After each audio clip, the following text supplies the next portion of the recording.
जळगाव जिल्ह्यातील चाळीसगाव येथील LCBचे पोलीस मुंबईच्या एका डान्स बारमध्ये डान्सरसोबत नाचताना सापडले. त्याचा व्हिडिओ पण आता प्रकाशित झालेला आहे. आणि यापूर्वीसुद्धा LCBच्या पोलिसांवर असेच आक्षेप होते.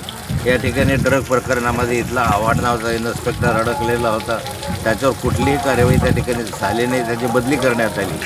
आणि वारंवार ज्या ठिकाणी पोलीस यंत्रणा अशा स्वरूपाचे साठेलोटे करून मोठ्या प्रमाणावर अशा ड्रग्सच्या संदर्भात कारवाई करत नाही. पोलीस यंत्रणा या ठिकाणी आता व्हिडिओ समोर आलेला आहे. कोण पोलीस नाचता आहे, कशा अश्लील वर्तन करता आहे हे त्याच्यामध्ये दिसतं आहे. परंतु मला अपेक्षा आहे की पोलिसांनी आता तरी कार्यवाही करावी. पण जळगाव जिल्ह्यामधले पोलीस यंत्रणा बरबटलेली आहे, भ्रष्टाचाराने बरबटलेली आहे. या प्रकरणांवर सगळ्यांचे हितसंबंध वरपासून खालपर्यंत गुंतलेले आहे. आणि तेव्हा या प्रकरणामध्ये न्याय मिळत नाही. याची SIT चौकशी झाली पाहिजे सर्व प्रकरणांची, म्हणजे ड्रग प्रकरणाचे असो किंवा मुलींच्या संदर्भामध्ये असो, या सर्व प्रकरणांची SIT चौकशी केली पाहिजे आणि दोषी आहेत त्यांच्यावर कारवाई झाली पाहिजे. मोठ्या प्रमाणावर डग पकडले जातात, त्याच्यामध्ये त्याला बदली केली जाते, त्याचं सस्पेंड केलं जातं आणि परत कामावर घेतलं. काय प्रकार काय आहे याच्या संदर्भामध्ये?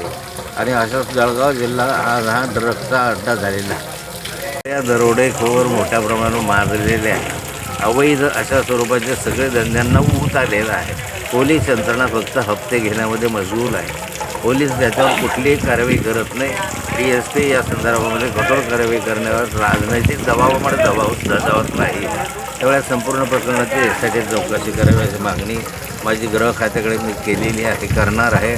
आणि हे सारं प्रकरण येणाऱ्या मार्चच्या अधिवेशनामध्ये मी परत विचारणार आहे सरकारला की काय झालं, कशा स्वरूपाचे. जेव्हा निवडणुकीच्या कालखंडामध्ये पोलीस विनाकारण लाठीचार्ज करतात. कुणी आदेश दिले होते यांना लाठीचार्ज करायचे? जामनेरला केला, जळगावला केला.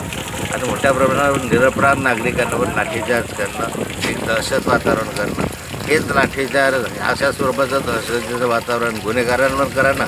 परंतु गुन्हेगारांचे आणि पोलिसांचे हितसंबंध एकत्र जोपासण्यासाठी ही कारवाई होत नाही.